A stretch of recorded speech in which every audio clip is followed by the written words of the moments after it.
신종 코로나 바이러스 감염증에 대한 공포감이 커져가는 가운데 우한에 고립된 우리 국민들을 위한 수송기 투입이 내일부터 진행될 예정입니다. 현재 우한 현지에서 이를 기다리고 있는 한인들과 현지인들의 상황, 현지 연결해서 한번 들어보겠습니다. 중국 후베이성 U17 농구 대표팀을 이끌고 있는 박종천 감독 연결해 보겠습니다. 안녕하세요, 감독님. 예, 안녕하세요. 네, 후베이성 청소년 농구 대표팀 감독을 맡고 계신데요. 이곳이 우리가 알고 있는 우한 그 인근 지역이죠? 언제부터 체류하게 되신 거예요? 저는 여기 2018년 3월 달에 왔고요. 제가 지금 거주하고 있는 이 우한시 우창이라는 지역은 네. 한커 화난시장 그 발원지로부터 한 40km 정도 남쪽으로 떨어져 있는 지역입니다. 아, 네. 그러면은 아주 멀지는 않지만은 하여튼 그 우한 근처라는 말씀이신데 여기가 뭐 우리 국가대표팀이 머무는 진천, 선주촌 뭐 이런 시설로 보면 되는 건가요? 네, 그렇습니다. 네. 지금 그러면 대표팀 선수들 대부분 청소년일 것 같은데 다 어떻게 됐나요? 지금 다 집으로 돌아갔나요? 그렇죠. 22일부터 일단 춘제가 시작이 됐으니까요. 그래서 네. 다 집으로 돌아가고요. 지금 저는 이제 그 2월 달 초에 시합이 하나 있어서 네. 원래 선수들이 돌아갔다 27일 날 저녁에 그 귀촌하기로 돼 있는데 다들 이제 이게 심각해지니까 더 연기가 됐거든요. 그래서 네네. 그 시합도 이제 다 연기가 되고 그래서 저도 이제 돌아가려다 보니까 갑자기 23일 날 그 봉쇄령이 내린 바람에 저도 이제 발이 묶이게 된 거죠. 그렇군요. 지금 그러면 감독님하고 또 일부 인원은 현재 선수촌에 지내고 계신 건데 어떻게 뭐 식료품이라든지 마스크라든지 이런 것들은 제대로 잘 조달이 되고 있는지 좀 걱정스러운데요. 예, 여기는 이제 후베이성 공공기관이고요. 또 선수촌이기 때문에 지금 남아 있는 선수가 한 15명 정도. 그다음에 여기 근무하는 사람 필수 요원 3명에서 한 18명 정도 있는 걸로 알고 있는데요. 먹는 것은 그 체육국에서 굉장히 그 배려를 잘해서 선수들이 먹는데 지장이 없고요. 그다음에 이제 물 같은 것은 그동안에 이제 사놨던 게 생수 같은 게 이제 조금 부족한 부분은 있는데요. 부족한 부분은 지금 여기 뭐 보통 중국 사람들이 먹는 물이기 때문에 수돗물도 그래서 그거 뭐 데워서 좀 먹으면은 뭐 견딜 수 있지 않나 이렇게 생각하고 있습니다. 네, 내일부터 우리 국민들 위해서 전세기가 투입될 예정입니다. 신청하셨나요, 우리 감독님? 네, 저는 벌써 신청했습니다. 네, 그렇군요. 공항까지 이동하는 것도 좀 어려움이 있다라고 하는데 어떻게 이동하실 생각이신가요? 지금 이제 저 같은 경우는 여기 체육국에서 배를 해서 공무차가 나오거든요. 네. 그걸로 해서 지금 직결지가 4군데로 나눠져 있는데 네네. 한커, 한양, 왕커 그다음에 우한대학교 이렇게 4군데인데 저는 그 광구에 있는 왕커 쪽으로 네. 내일 여기 저 체육국 공무차를 빌려서 나가게 돼 있습니다. 아, 예, 다행입니다. 자, 지금 뭐 여러 가지 보도가 나오고 있는데요. 홍콩에서 나온 한 언론 보도에 따르면은 이 우한 시민들이 이렇게 밤에 아파트 창문 열고 서로 힘내라 하면서 뭐 짜요를 외치면서 격려하고 있다라는 뉴스도 나오고 있고요. 그리고 환자들이 치료가 잘 안 돼서 병원에서 굉장히 곤란해하고 그러고 있다. 어떻게 보면 좀 고립된 상황이라고 볼 수 있는데 현지 상황 어떤가요? 지금도 여기도 굉장히 뭐 고립원 상태라고 봐야죠. 네. 왜냐하면은 위성 도시부터 시작해서 좀 하늘 바다 땅 뭐 할 거 없이 전부 다 바다까지 다 봉쇄가 됐지 않았습니까? 네네.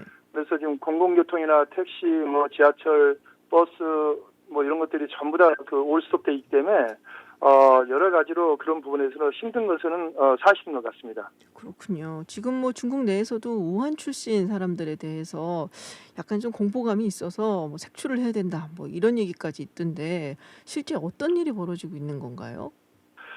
글쎄요, 지금 저도 이제 그런 부분은 네. 지금 뭐 인터넷상에서 그런 신문에서 이제 볼 수 있는 것밖에 안 되고요. 제가 네. 직접 이제 그런 부분을 겪을 수 있는 사항은 현지 뭐 현장 이런 데를 가보지 않았기 때문에 네네.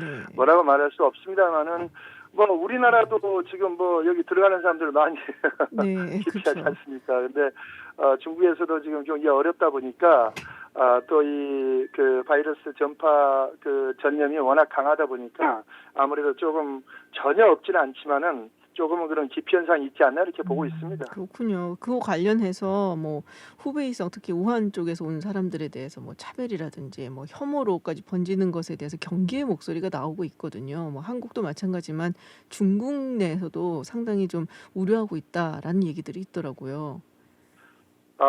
절대 그러면 안 되죠. 네. 지금 뭐 세계가 글로벌 간추리 시대인데 그거 자기 하나 잘 살자고 저 사람 죽이면은 자기 잘 될 것 같지만은 절대 그렇게 잘 될 수 없습니다. 제가 봐서는 지금 우리 한국에 있는 그 교민들도 들어갈 때 물론 그 반대가 심하지만은 저희들이 지금 여기 중국에 있는 의료 시스템이나 아니면 사람이 많지 않고 환자가 많지 않고 가서 치료받고 할 수 있다면 굳이 한국에 들어갈 필요가 있겠습니까? 네. 근데 여기서 지금 워낙 많은 환자가 있고 지금 위중하고 네. 또 전파가 심하고 그리고 치료받는 상 이 시스템 자체가 많이 부족하고 그러니까 이런 부분을 도와주는 것도 우리가 한국 가서 잘 치료받고 또 격리 안정시키고 이런 것이 중국 정부를 또 도와주는 한 편이라고 저는 보고 있어요. 그리고 한국에서는 그 많은 국민들이 어렵게 이렇게 저희들을 바라보고 있지만은 저희들이 갈 데가 우리 고향밖에 더 있습니까?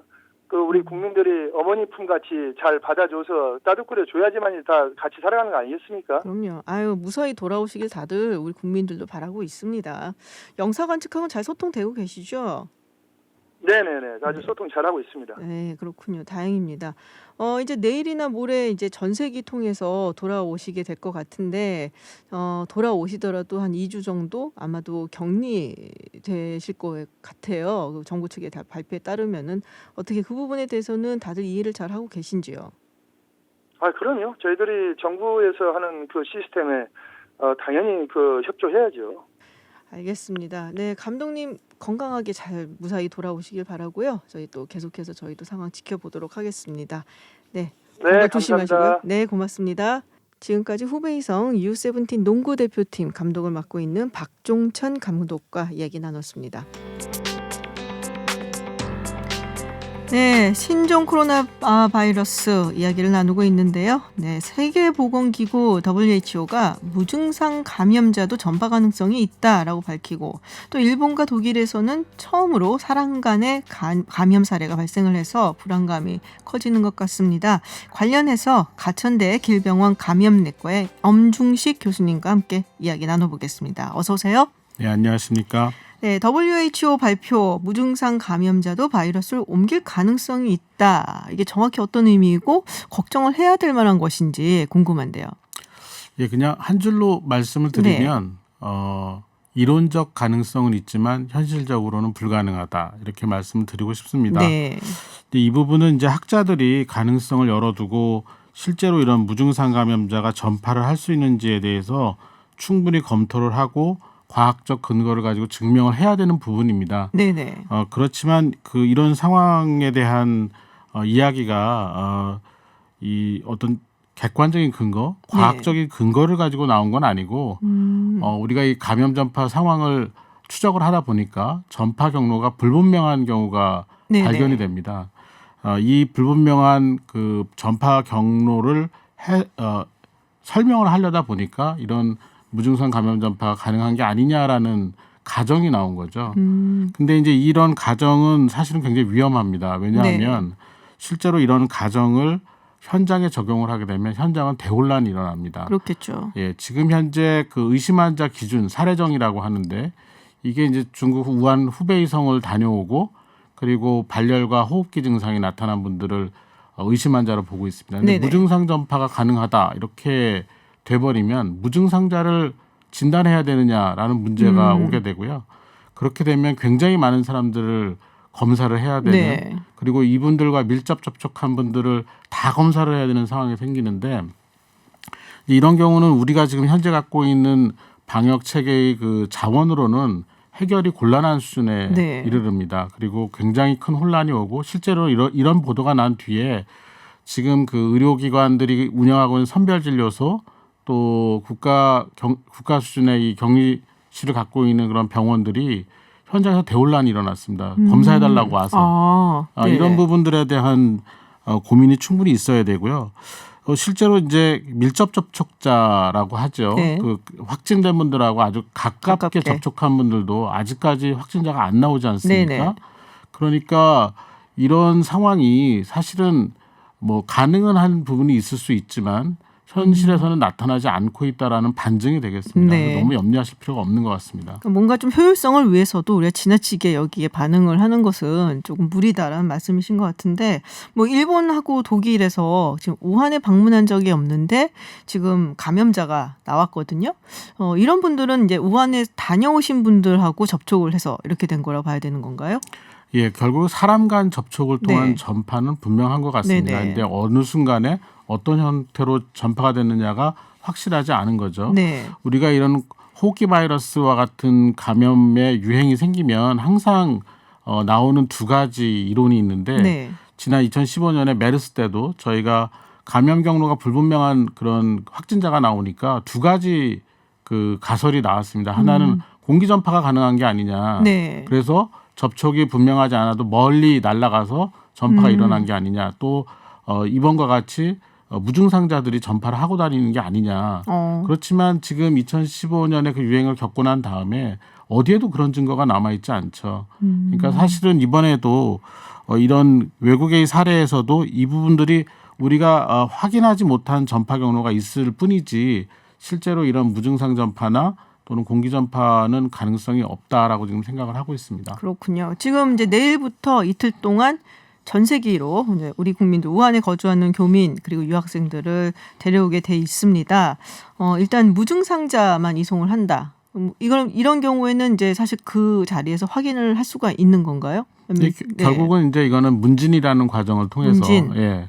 그러니까 이분이 어떤 증상이 있는지를 하나하나 일일이 체크를 네. 해서 확인하는 수밖에 없습니다. 그러니까 단기간에 하기가 좀 쉽지 않을 가능성이 네. 매우 많고 또 하나는 이제 그 유증상자를 가려낼 때 이분들이 얼마나 규모가 되느냐도 중요한 것 같습니다. 뭐 한두 분 있는 정도라면 저는 돌아올 때 같이 돌아올 수 있다고 생각을 합니다. 네. 그렇지만 이게 몇십 명 단위가 되거나 그러면 항공기 내에서 이 공간을 확보하기가 쉽지가 않기 때문에 그러니까 적어도 증상이 있는 분들하고 1m에서 2m 이상을 떨궈놔야 되는데 네. 그러다 보면은 항공편이 모자랄 것 같습니다. 그래서 네. 아마 이런 단계적 전략을 이제 택한 것 같은데 실제로 이 유증상자의 규모가 매우 적다면 몇 명 수준이라면 우리가 비행기를 탈 때의 통로도 분리할 수가 있고 공간도 물리적으로 분리를 할 수 있기 때문에 함께 돌아올 가능성도 있다고 봅니다. 그렇지만 아마도 이런 유증상자가 조금 숫자가 많지 않나 하는 그런 추정은 해볼 수가 있겠습니다. 그렇군요. 근데 어쨌든 유증상자들도 데리고 와야 되잖아요. 지금 중국 내에서 치료가 굉장히 힘들다라는 얘기가 있기 때문에 어쩌면 지금 유증상자를 먼저 데려오고 무증상자를 나중에 데려오는 방법을 선택하는 게 현명할지도 모른다는 생각을 합니다. 왜냐하면 유증상자 중에 이 신종 코로나 바이러스 감염증이 만약 있다면 빠른 치료가 필요하기 때문에 더더군다나 필요하지 않나 이렇게 생각을 합니다. 박사님 말씀 듣고 나니까 또 그게 맞는 것 같다는 생각도 들긴 하네요. 자, 돌아오게 되면 어쨌든 격리 수용을 한다라는 발표가 났습니다. 지금 충북의 진천, 아산 이 두 곳에서 수용 시설을 마련해 놨는데 분산 수용 효율적인 부분에서 좀 떨어진다는 얘기도 있는데 박사님 보시기엔 어떠세요?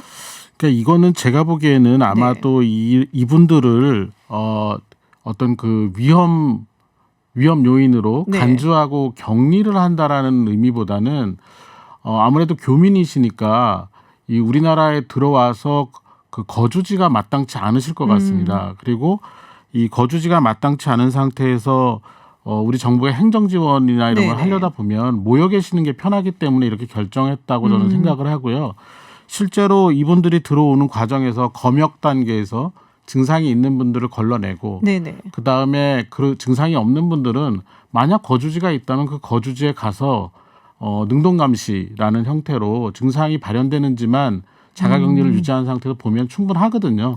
그런데 아마도 이제 이분들이 돌아와서 뭐 본인들만이 그러니까 가족 단위 또는 개인 단위로 머무를 곳이 마땅치 않기 때문에 그런 선택을 한 게 아닌가 싶습니다.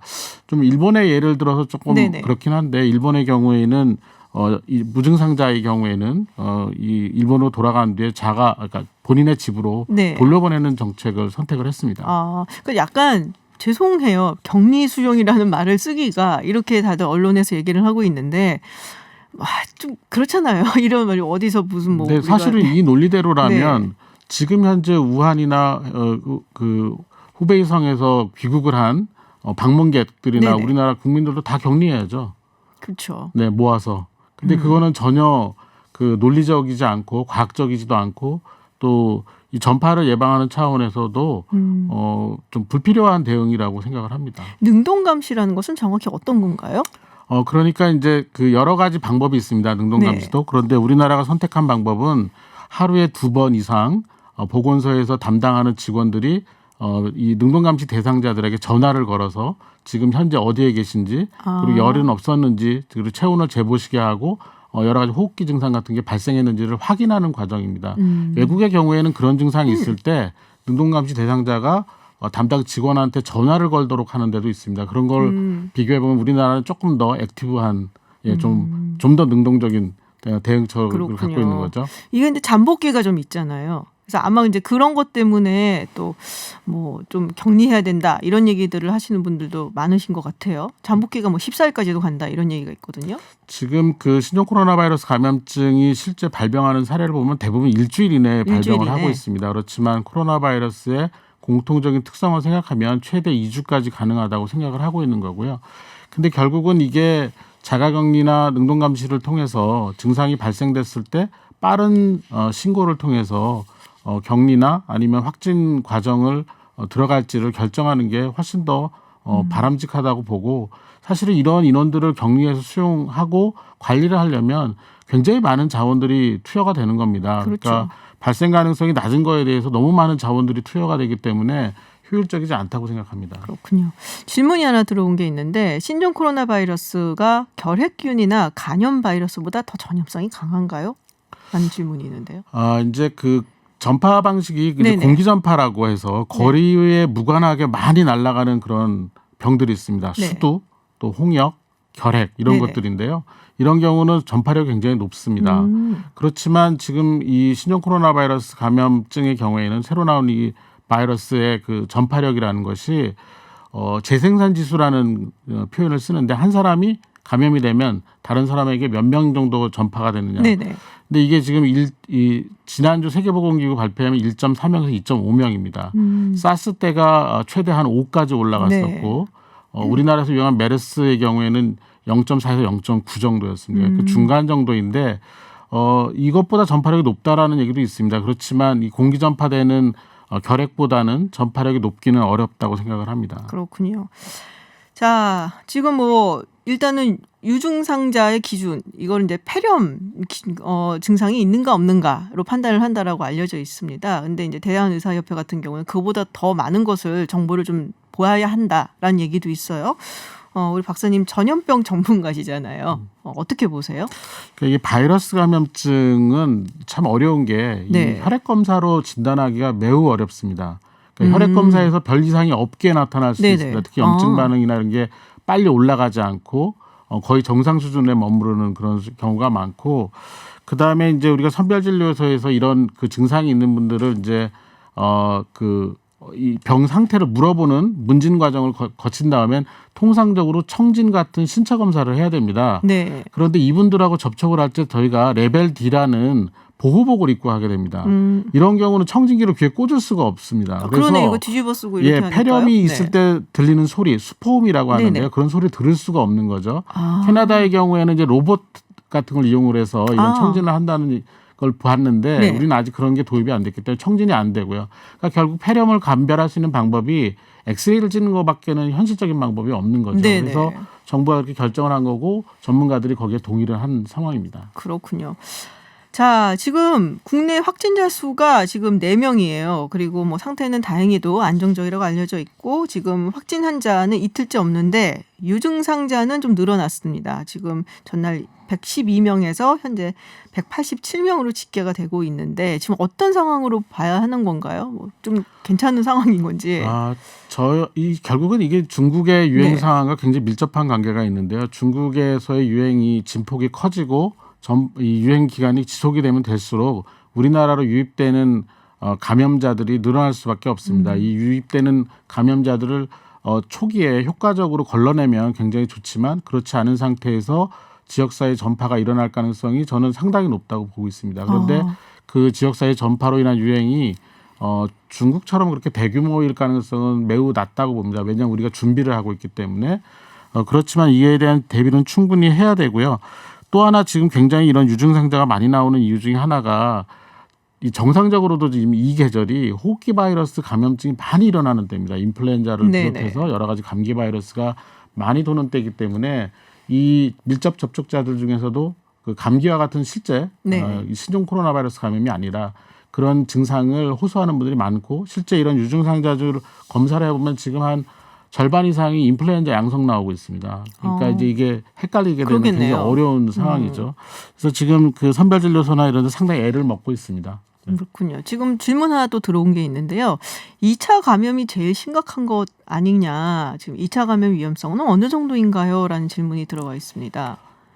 예, 실제로 이제 감염이 된 분이 우리 사회에 진입을 하고 네네. 그분을 통해서 또 다른 분이 이제 그렇죠. 우리 이 중국 유행지가 안 다녀왔는데도 감염자가 생기면 이제 2차 감염이 네네. 생기는 건데 가능성이 상당히 지금 현재로는 높다라는 표현밖에 못 하겠습니다. 어느 정도 되느냐, 그러니까 정량적으로 몇 %다 이렇게 말씀을 드릴 수가 없고 높다라고 표현을 드릴 수 있는데 저희가 중국 후베이성 우한 지역의 이동이 통제가 된 게 24일, 25일 기점입니다. 그러니까 네. 이때를 기점으로 해서 일주일, 그러니까 이번 주 말까지가 확진자가 많이 나올 가능성이 많고 잠복기를 고려하면 다음 주까지는 이제 이 발생자가 생길 수 있는 거죠. 요 기간 1주에서 2주 정도 사이에 확진자를 빨리 찾아내고 그리고 그분과 접촉한 분들 중에 우리가 모르는 사이에 발병하는 분들을 막는다면 네. 일단은 1차적으로 우리나라에서의 그 유행을 막을 수 있는 계기가 되지 않을까 이렇게 생각하고 있습니다. 그렇군요. 그러니까 지금부터 한 1, 2주 사이에 우리가 굉장히 좀 바짝 긴장하고 대응을 하는 것이 굉장히 중요하다라는 말씀이십니다. 정부가 지금 과감한 조치를 내릴수록 확산을 막을 수 있다 뭐 이런 이야기들을 언론에서 제가 봤는데요. 우리 박사님 생각하시기에는 어떤 조치가 과감한 조치고 또 우리 뭐 청취자분들께 꼭 드리고 싶은 말씀 한마디 있으시면 좀 부탁드릴게요. 과감한 조치라는 표현을 어떻게 받아들여야 될지 모르겠는데 네네. 과감하게 사전에 투자를 했었으면 좋았겠다는 생각을 합니다. 지금 현재 과감한 대응보다는 네네. 평소에 과감하게 예산, 인력들을 투자를 해놔야지 이럴 때 가동이 가능합니다.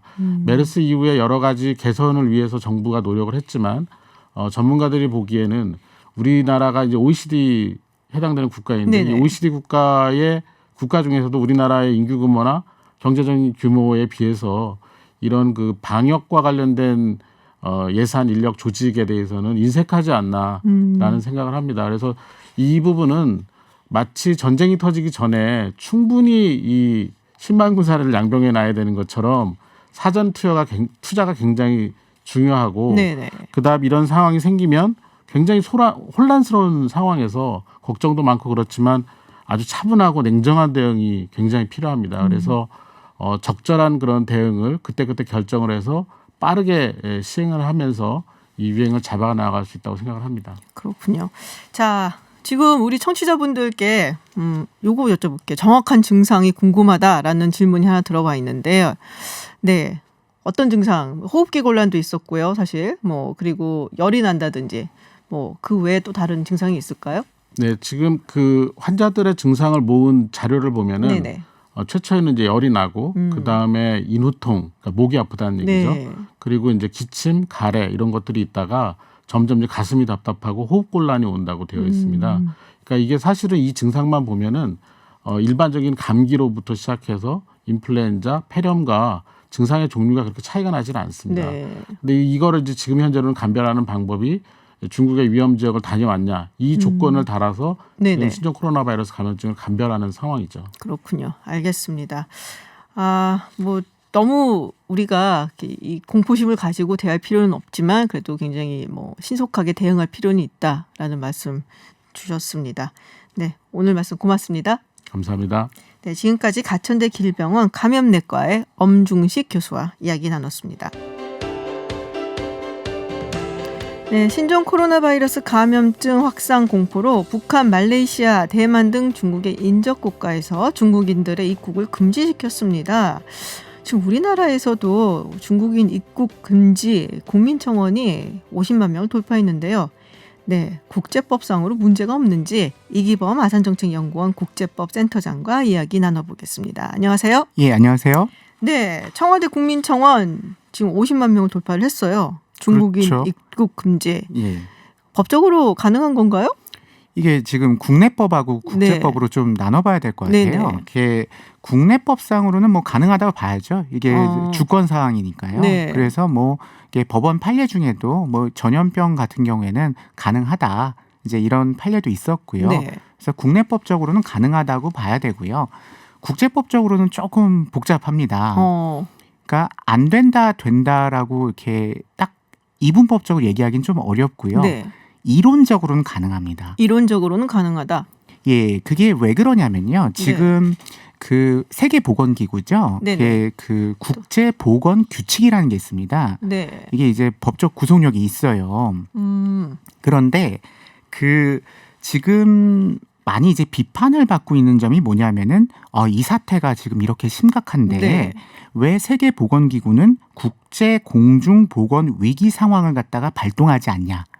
이거 영어로 하면 이제 PHEIC예요. 길군요. 예, 깁니다. 예, 그래서 네. 이게 국제공중보건 위기 상황이라고 보는데 쉽게 네네. 말해서 이제 위기 상황을 왜 비상사태를 선포를 안 하냐? 비상사태 선포를 왜 안 하냐? 예, 이런 네네. 이제 비판이 있어요. 그럼 비상사태가 이제 선포가 되면은 그 입국 금지를 할 수 있는 그런 근거 규정도 예, 국제보건규칙 제43조에 있습니다. 그래서 이거를 비상사태를 선포를 해놓으면 많은 국가들이 이걸 근거로 해서 입국 금지를 할 가능성이 더 높아지는 거군요. 정확히 말하면은 그 세계보건기구가 이 비상사태를 선포할 때 입국 금지도 가능하다라는 이런 내용을 좀 달아줘야 됩니다. 그래서 지금까지 이 비상사태가 우리가 제일 잘 아는 신종플루 때 2009년이죠. 네네. 그때 처음 이제 발동이 됐습니다.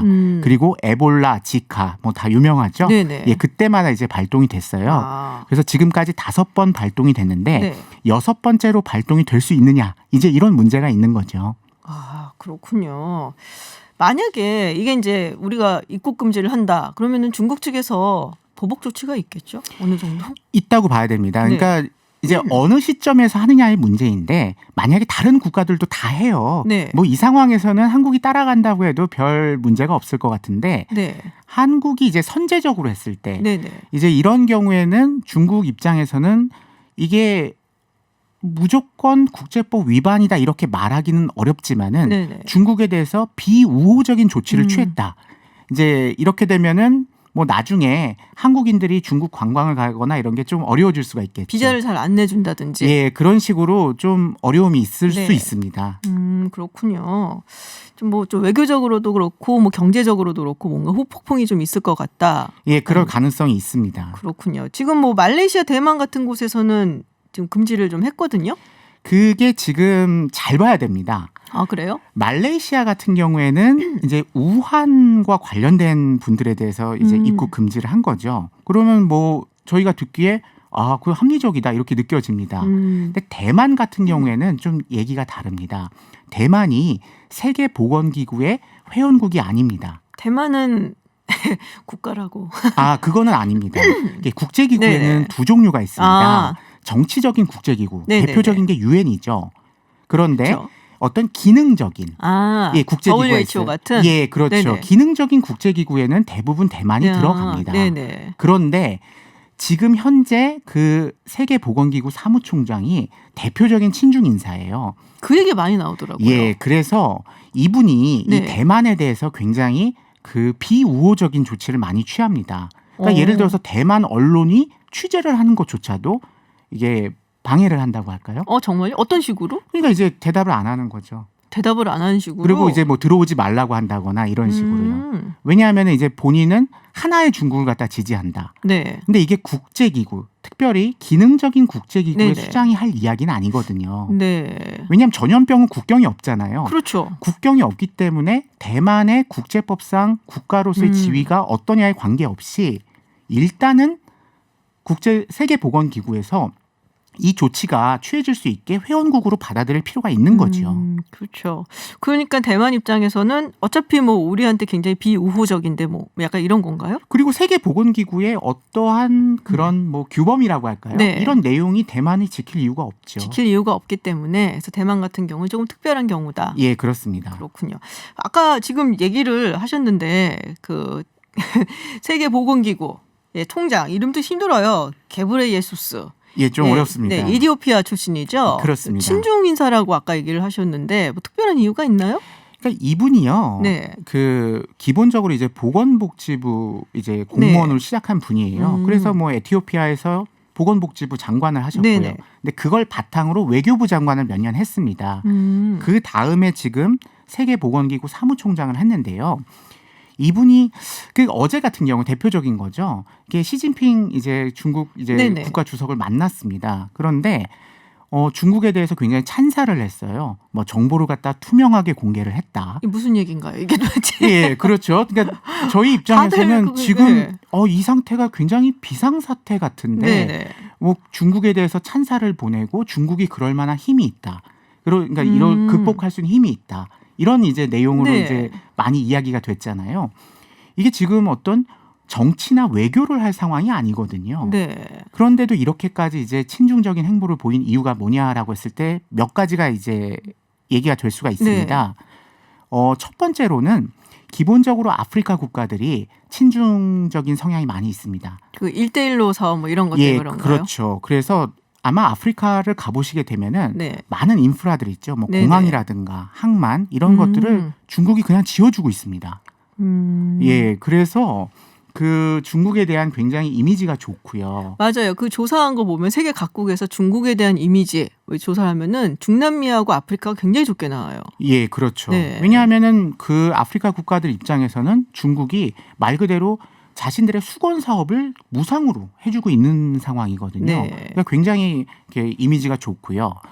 그 다음에 두 번째로는 이 지금 현재 사무총장이 게브레예수스죠. 네. 이분이 8대 총장입니다. 네네. 예, 8대 총장인데 8대 총장에서 최초로 그 사무총장 선거를 갖다가 일종의 다수결로 했어요.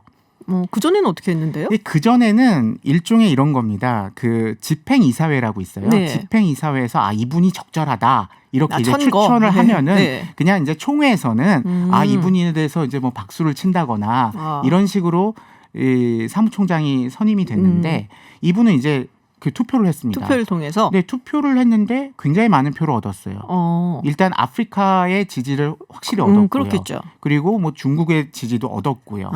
예, 그러다 보니까 이분 입장에서는 중국이 굉장히 고마운 나라죠.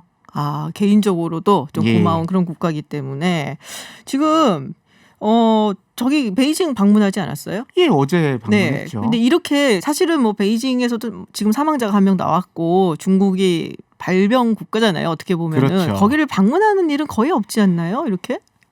우리가 네. 5년 전으로 돌아가 보면 될 것 같아요. 메르스가 네. 우리 있었을 때 그 당시에 세계보건기구 사무총장이 방문했었나요? 제 기억에는 없거든요. 그러니까 사실 이게 이례적인 일이라는 거죠.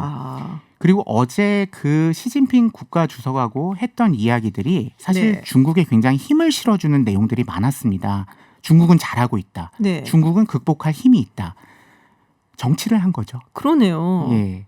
사실 이제 미국하고 다른 서방 국가의 반응을 보면은 굉장히 좀 냉정하거든요. 차갑고. 그렇죠. 네, 지금 이거는 정치나 외교 논리가 들어갈 이야기가 아니잖아요. 그렇죠. 어떻게 하면은 이 전염병을 막을 수 있을 것인가, 극복할 수 있을 것인가 이 문제인데 이렇게 정치 논리, 외교 논리가 지금 들어가는 네. 이상한 상황이죠. 그러니까 뭐 세계 언론들 잘 살펴보면은 아침만 이렇게 쭉 보면은 굉장히 비판적이에요. 그렇죠. 그러니까 중국 측에서 처음에 이게 발병하자마자 다 숨기고 은폐해갖고 소식이 정보가 안 돌게 만들더니 이제는 뭐 봉쇄한 거잖아요. 사실 우한 자체를. 그렇죠. 그러니까 굉장히 그 어떤 권위주의 국가적인 행태를 그대로 보이고 있다 해서 뭐 서방 언론은 굉장히 비판적이더라고요. 근데 어제 그 세계보건기구 사무총장은 중국의 투명성을 칭찬했죠. 그러니까요.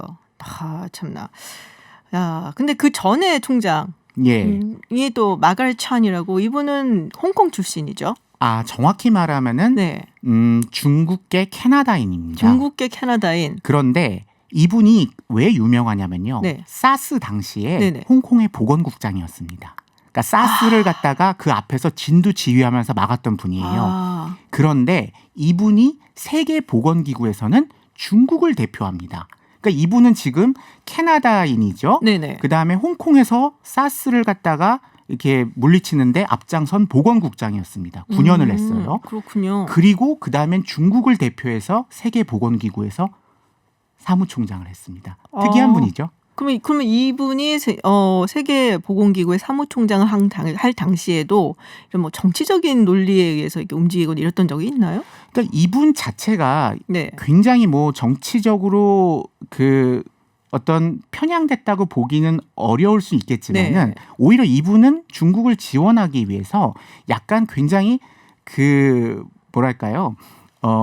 원칙. 그러니까 예를 들어 우리 같은 경우에 이제 메르스 때도 이분이 이 마가렛 찬이요. 네네. 이분이 한국을 갖다가 여행 금지 국가로 지정하지 않았던 이유가 뭐냐면은 지역사회 감염이 일어나지 않았고 그다음에 한국은 이것을 극복할 만한 능력이 있다. 우리 입장엔 듣기가 굉장히 좋죠. 좋은 좋죠. 얘기로 들리죠. 네네. 근데 이분은 굉장히 이런 식으로 원칙적인 얘기만 하면서 논란이 되는 상황에서는 이렇게 피하는 방식의 정치를 했다. 이렇게 좀 이해를 하면 되겠습니다. 국제기구가 특히 이런 기능적인 역할을 하는 보건기구 같은 경우가 정치 논리에 의해서 휘둘린다 그러면 굉장히 좀 씁쓸하네요. 그런 부분은. 예, 그런 점은 사실 이게 이러면 안 되는 겁니다. 네. 이게 그런 기능적인 역할을 하는 국제기구들은요. 말씀드렸다시피 대만 같은 경우도 당연히 받아들여야 되는 거고요. 그리고 어떻게든 국제사회에서 협력을 위해서 나가야 되는데 이렇게 정치 논리에 따라서 이렇게 왔다 갔다 하는 거. 근데 한 가지 더 말씀을 드리면 그 마가렛 첸 전에 있던 사무총장, 제 6대 사무총장이 누군지 기억나시나요? 기억이 안 나죠. 예, 한국의 이종욱 박사셨죠. 맞아요. 한국인 최초의 세계 네, 맞아. 이제 국제기구 네네네. 수장이었죠. 이종욱 박사 같은 경우는요, 좀 얘기가 다릅니다. 사실은 그 재임 기간 동안 3년밖에 못 하셨죠. 네. 왜냐하면은 그 직무 중에 이렇게 갑자기 돌아가셨잖아요. 네. 근데 60개국 이상을 방문하셨어요. 사실은 그래서 그 이렇게 발병이 났을 때 사무총장이 갈 수 있습니다. 그렇지만 사무총장이 정치를 하러 가거나 외교를 하러 가는 것이 아니라 사무총장으로서. 예, 그렇죠. 이 전염병을 막기 위해서 내가 가장 먼저 앞장선다고 간다면 누가 뭐라고 하겠어요. 네. 근데 이번 같은 경우에는 예, 중국과 정치를 하기 위해서 갔기 때문에 비난의 여지가 상당한 겁니다. 그렇군요. 네, 지금 뭐 오늘 WHO 세계보건기구 이야기 또 사무총장 이야기까지 좀 나눠봤습니다. 혼란스러운 가운데 그래도 국제적인 공조가 아무래도 가장 중요하지 않을까 이런 경우 뭐 그런 생각이 좀 많이 드네요. 네, 정치 논리에서 변질되지 않는 국제보건기구. 네, 세계보건기구 한번 기대를 해보도록 하겠습니다. 지금까지 이기범 아산정책연구원 국제법센터장과 이야기 나눴습니다. 오늘 말씀 고맙습니다. 예, 고맙습니다. 네, 스포츠 피플 시간입니다. 이번 주는 특별히 수요일에 찾아왔는데요. 네, 전 세계가 지금 신종 코로나 바이러스로 기상인 가운데 도쿄올림픽 개최까지 6개월 남았습니다. 뭐 스포츠계가 굉장히 긴장하고 있다는 얘기가 있습니다. 자세한 이야기 이데일리 이성무 기자, 스포티비 뉴스의 한준 기자와 함께합니다. 어서 오세요. 안녕하세요. 안녕하세요. 네, 지금 이제 말씀을 드렸는데 방금 지금 신종 코로나 바이러스로 지금 뭐 전 세계 비상이잖아요. 그래서 도쿄올림픽 개최 얼마 안 남았어요. 이게 네. 무사히 개최되겠냐 뭐 이런 얘기도 있고 예선전 아직 치르지 못한 종목들도 있는데 우한에서 원래 개최하기로 했었던 예선전도 있다는 얘기가 있습니다. 네, 뭐 예를 들어서 복싱 같은 네네. 종목이 직격탄을 맞았는데요. 직격탄. 네, 원래 이 올림픽 예선이 중국 우한에서 열릴 예정이었습니다. 그런데 이제 우한에서 이 코로나 바이러스 비상 사태가 터지다 보니까 예선 일정을 조정을 한 겁니다. 네네. 일정을 뒤로 미뤘고 또 개최지도 요르단 수도인 암만으로 옮겼습니다. 그렇군요. 또 여자 축구 예선 B조 경기도 중국 우한에서 열릴 예정이었는데 네. 난징으로 장소를 바꿨고요. 이것도 좀 유동성입니다. 그러네요. 네, 중국 네. 전체가 지금 난리기 때문에. 네네네. 또 여자농구 최종 예선도 중국 광동성에서 열릴 예정이었는데 세르비아 베오그라드로 완전 반대쪽으로 완전히, 그러네요. 개최지를 바꿨습니다. 여자 축구는 호주에서 열리는 것으로 좀 옮긴다는 얘기가 좀 아, 들었거든요. 호주에서 열리는 네. 것으로 지금 올림픽은 어떻게 될까요? 그러면은 별 이상 없이 열릴 수 있을까요? 지금 아직 뭐 한 6개월 정도 남았긴 했는데. 네, 일단 아직 6개월 정도 남았기 때문에 조금 더 사태를 지켜봐야 되겠는데요. 일단 예전에 이 리우 올림픽 때도 당시 지카 바이러스 네, 때문에 맞아요. 좀 홍역을 앓기도 했었잖아요. 네. 그렇다 보니까 벌써부터 조금 많이 걱정하는 움직임이 있습니다. 특히 도쿄가 지금 도쿄 올림픽이 여러 가지 악재가 많잖아요. 뭐 그렇죠. 더위도 있고 방사능도 있고 네네. 여러 가지 지금 악재 때문에 고전하고 있는데 그런 와중에 지금 이 코로나 바이러스 사태까지 벌어지면서 이 도쿄올림픽 조직위원회가 굉장히 긴장하고 있는 상황이고요. 이러다가 또 도쿄올림픽 완전히 망하는 것 아니냐 내부적으로 상당히 걱정하는 분위기라고 합니다. 대한체육회는 어떻게 뭐 준비를 잘 하고 있는지 궁금하네요. 일단 대한체육회는 올림픽 선수단에 대해서는 아직 직접적인 대책을 세우지는 않고 네. 있는데요. 다만 우리나라의 이 코로나 바이러스 사태가 좀 더 확산이 되면은 대회 취소라든지 또는 대회 연기라든지 혹은 또 대회 같은 경우에 관중들이 많이 들어서면은 또 전파 가능성이 높기 때문에 무관중 경기도 가능하거든요. 이제 그런 것까지 모든 거 염두에 두고 지금 계속해서 사태를 주시하고 있다고 합니다. 알겠습니다. 축구 얘기 한번 넘어가서 해보도록 하겠습니다. 26일 저녁이었죠. 김학범 감독. 또 스토리를 썼어요. 네, 지금 한국 23세 이하 축구 대표팀이 우승을 거뒀는데 이게 처음이라면서요? 우승한 것은. 사실 이 23세 이하 아시아 대회는 2013년에 처음 생겼기 때문에 네. 올해 4회밖에 안 된 대회예요. 네네. 근데 이 대회가 결국에는 도쿄올림픽 본선 진출권이 걸려 있는 대회이기 때문에 많은 분들에게는 도쿄올림픽 최종 예선격으로 좀 다가왔고, 네네. 그러니까 이 대회는 사실 우승 자체라기보다는 그 세 팀에게 주어지는 본선 진출권을 확보하는 게 굉장히 중요했고 네네. 그렇기 때문에 그 준결승전에 오히려 좀 더 뜨거웠거든요. 근데 결승전에서까지도 이 김학범호가 승리하면서 전승으로 우승을 했어요. 전승으로 예. 우승. 이게 이제 세계 최초 기록이다. 예, 뭐 전승 자체가 뭐 이 대회 자체도 얼마 안 되긴 했지만 네네. 최초고. 그래도요. 예, 가장 중요한 건 9회 연속 올림픽 본선 진출을 9회 연속. 한국이 세계 최초로 했다는 굉장히 중요한 그렇군요. 소식이었습니다. 그러면은 도쿄올림픽에서 우리 축구 대표팀 성적은 좀 기대를 해봐도 되는 것인지 좀 섣부른 기대인가요? 어떻게? 사실 개인적으로는 기대를 해도 되는 대회라고 생각을 해요. 네네. 기본적으로 이제 2012년 대회 때 저희가 동메달을 또 네네. 사상 처음으로 땄고 또 지난 2016년 대회도 8강까지 올라갔다가 정말 아쉽게 또 4강에 못 맞아요. 갔었거든요. 그러니까 올림픽 자체가 한국 팀이 좀 강점을 가질 수 있는 것은 사실 월드컵에 나가면 유럽이나 남미의 강팀들이 많이 나오는데 네. 올림픽은 16개 팀만 본선에 나오기 때문에 유럽도 4팀밖에 안 나오고 남미 팀도 2팀밖에 안 나옵니다. 그런 상태에서 좀 한국이 경쟁력을 가질 수 있고 또 와일드 카드로 우리가 쓸 수 있는 좋은 선수들도 많기 때문에 예, 좀 기대해 볼 수 있습니다. 와일드 카드 그럼 선수는 누구를 기대를 하고 예상을 하거나 기대하고 계신지? 그 현재로서는 권창훈 선수의 선발이 굉장히 권창훈 유력하다고 선수. 볼 수가 있는데 권창훈 선수는 사실 러시아 월드컵 때도 어떻게 보면 유럽에서 당시에 활약이 좋아서 손흥민 선수보다 더 낫다는 못 평가가 뛰었잖아요, 잠깐 그때. 나오게 됐었어요. 근데 그때 이제 아킬레스건 네. 부상으로 빠졌고 곧바로 열렸던 그 자카르타 팔렘방 아시안 게임까지도 빠지면서 네. 사실 이제 병역 혜택을 받을 수 있는 기회를 좀 놓쳤거든요. 그러니까 이번이 거의 마지막 기회인데 권창훈 선수가 최근에 이제 독일 분데스리가에서 좋은 활약을 펼치면서 이 도쿄올림픽에 어떻게 보면 핵심이 네네. 될 수 있는 선수가 아닌가라는 좀 기대를 받고 있습니다. 그렇군요. 자, 다음 이야기 좀 나눠볼게요. 지난 연휴 기간에 저도 정말 깜짝 놀랐어요. 아침에 일어나갖고 이렇게 뉴스 보는데 와.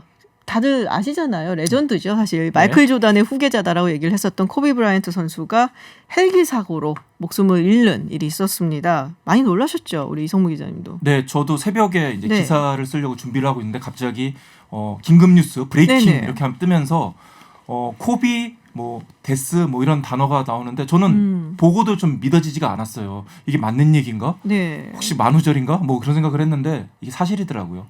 굉장히 그러니까요. 충격적이었고요.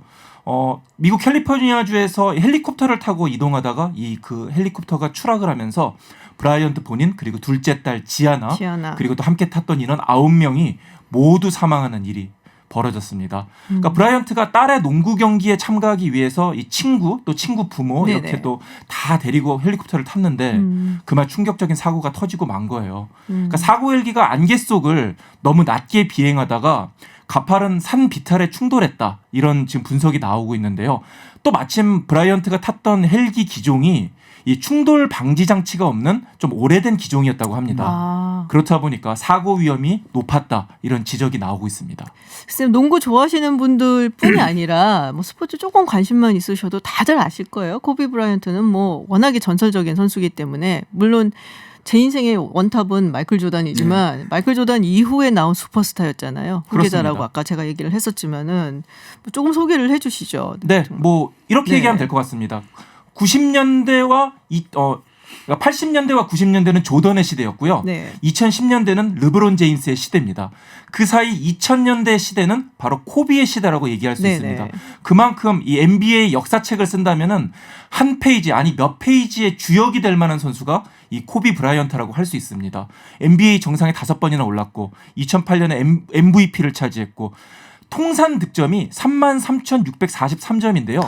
이 기록은 농구 왕제 마이클 조던보다 위입니다. 통산 4위에 해당하는 기록입니다. 얼마 전까지 3위였는데 르브론 제임스가 이걸 네. 제쳤어요. 그리고 바로 그 다음 참나 이런 사고가 있어갖고 르브론 제임스가 굉장히 충격받았다 그러더라고요. 그렇습니다. 르브론 제임스가 그 코비 브라이언트의 기록을 깨고 나서 직접 이 축하 인사를 맞아요. 받았거든요. 네. 그리고 나서 며칠 뒤에 네. 그 충격적인 소식을 듣다 보니까 르브론 제임스가 정말 비통해할 수밖에 없었던 거죠. 사실 뭐 르브론 제임스뿐만 아니라 지금 모든 NBA 선수들 심지어 모든 미국인들이 다 지금 이 코비의 죽음에 슬퍼하고 굉장히 안타까워하고 있습니다. 심지어 뭐 선수들은 지금 코비의 등번호였던 24번 그리고 또 8번을 스스로 내려놓고 이거를 NBA 전체 영구결번으로 만들자 이렇게 함께 힘을 합쳐서 그런 움직임을 하고 있는 상황입니다. 그렇죠. 경기 시작하기 전에 24초간 묵념도 하고 뭐 네. 굉장히 여러 가지 방법으로 애도를 하고 있더라고요. 근데 이렇게 비행기 사고, 헬기 사고로 사망한 선수들이 꽤 있어요. 사실은. 네, 뭐 선수도 그렇지만은 네. 당장 좀 가깝게 기억나는 게 2018년 10월에 이제 프리미어리그 레스터시티의 태국 구단주가 이제 헬기를 타고 맞아요. 이동하다가 불이 붙으면서 사망했던 일이 있었고 또 축구계 쪽에서는 이제 에밀리아노 살라 선수가 경비행기를 네네. 타고 팀을 이적하려고 이제 카디프로 가는 도중에 추락해서 또 사망했던 일이 있었거든요. 네, 그렇죠. 뭐 메이저리그에서는 예전에 뉴욕 양키스 투수 코리 라이들이라는 선수가 네네. 헬기는 아니고 경비행기를 타고 경비행기. 가다가 뭐 사고가 있었고요. 무엇보다도 가장 충격적이었던 일은 이 토론토 블루제이스의 또 영원한 네. 에이스 로이 로이 할러데이 할러데이. 선수 또 경비행기를 타고 가다 사고가 일어났는데 사실 이 아무래도 이제 이 프로스포츠 선수들이 또 많은 수입이 있다 보니까 경비행기라든지 헬기라든지 이런 걸 이제 많이 이용할 그렇죠. 수밖에 없거든요. 그런데 이제 이럴 때 아무래도 도심에서 이거를 운영하다 보니까 좀 사고 위험이 높은 것은 사실이에요. 그러면서 이렇게 심심치 않게 좀 충격적인 안타까운 사고가 일어나는 것 같습니다. 그 코비 선수도 사실은 좀 만성적으로 소화불량이 조금 있어서 차를 좀 오래 타기 좀 어려웠다고 해요. 그래서 LA가 워낙에 또 많이 막히죠. 교통체증이 좀 심하다 네. 보니 좀 빠르게 이동할 수 있는 헬리콥터를 좀 자주 좀 애용했다고 하는데 좀 많이 안타까운 것 같습니다. 저는 클레멘티 선수 생각나더라고요. 아, 네. 예, 정말 좀 옛날 선수긴 한데 클레멘티 선수, 그는 라티노라고 해야 되나요? 네, 자선 그쪽- 활동을 하기 위해서 그래서 이동을 하다가 그러다가 이제 또 비행기 사고가 사고로 났었죠. 사망을 했죠. 그리고 명예 전당이 아마 히스패닉 선수로는 그쪽 네. 계열 라틴 계열 선수로는 최초로 입성을 한. 네, 맞습니다. 네. 히스패닉 선수는 최초로 명예전당에 헌액됐던 네. 아주 훌륭한 선수였습니다. 그렇죠. 그래서 참 안타깝고 아직도 믿어지지가 않더라고요. 네, 코비 선수 플레이하는 모습을 아직도 기억을 하는데. 네, 지금 뭐 외신이나 CNN이나 이런 거 보면은 심심치 않게 나오더라고요. 사실 미국에 또 일이 많은데 그렇군요. 그만큼 코비가 이 미국에서 사랑받는 선수였다는 생각이 듭니다. 네. 근데 AC 밀란에서 코비 네. 브라이언트를 추모한다 그런 시간을 가졌다 오는데 이 축구팀이잖아요. 사실 코비 선수가 네. 어렸을 때 6살 때부터 한 7년 정도를 이탈리아에서 살았어요. 그러니까 아버지 부친이신 이제 조 브라이언트가 그 NBA에서 경력을 마치고 네네. 이탈리아에서 농구 선수 생활을 좀 더 했거든요. 네. 그 시기에 이 코비 브라이언트가 AC 밀란의 팬이었다고 합니다. 그렇기 때문에 사실은 그렇군요. 코비 브라이언트 선수가 축구에도 굉장히 조예가 깊고 축구계 인사들과도 좀 교류가 많았었거든요. 특히 그 가장 좀 인상적이었던 이런 이제 호나우지뉴랑 굉장히 친했는데 호나우지뉴. 그 리오넬 메시가 유명해지기 전에 네. 이 선수가 세계 최고가 될 거니까 알아두라고 소개를 해줬다고 해요. 그래서 농담인 줄 알고 지나갔는데 진짜 세계 최고가 됐고 메시랑 지금도 연락도 하고 이번에도 좀 그 추모의 메시지도 남기고 그랬었거든요. 그래서 메시가 그렇게 추모의 메시지 남기고 예. 그랬었군요. 근데 축구계 전체에서도 굉장히 코비 선수를 많이 좀 추모하고 있고 코비 브라이언트도 본인의 그 축구를 보면서도 또 농구에 영감을 얻기도 했다라는 얘기도 하는 것처럼 좀 교류가 좀 많이 있었습니다. 그렇군요. 하여튼 굉장히 안타까운 소식이었습니다. 뭐 세계 곳곳에서 이제 추모하는 모습들이 보였고, 뭐 할리우드에서 또 네. 아카데미 시상식에서도 영화 시상식이잖아요. 거기서도 또 추모한다는 얘기가 나와 있어요. 이게 LA 지역이고 또 LA 레이커스 팬들이 워낙 많잖아요. 그래서 그렇습니다. 그런가요? 특히 또 이제 LA 레이커스의 또 스타들이 많이 등장하고 또 그쵸. 많이 좋아하잖아요. 잭 농구장, 니콜슨 같은 맞아요. 아주 잭 유명한. 니콜슨 유명하죠. 네. 특히 또 이 아카데미 시상식과 네. 코비 브라이언트가 관련이 있는 게요. 2018년 이 코비 브라이언트가 단편 애니메이션상 이 시상식에서 애니메이션 상을 수상한 적이 있어요. 그러니까 코비 브라이언트가 영화에도 굉장히 관심이 많아서 네. 2018년에 디어 바스켓볼이라는 단편 애니메이션의 제작을 맡았고 심지어 각본, 내레이션까지 맡아서 상을 수상을 한 겁니다. 그래서 시상식에 등장을 했고 수상자로 네. 등장을 했던 거예요.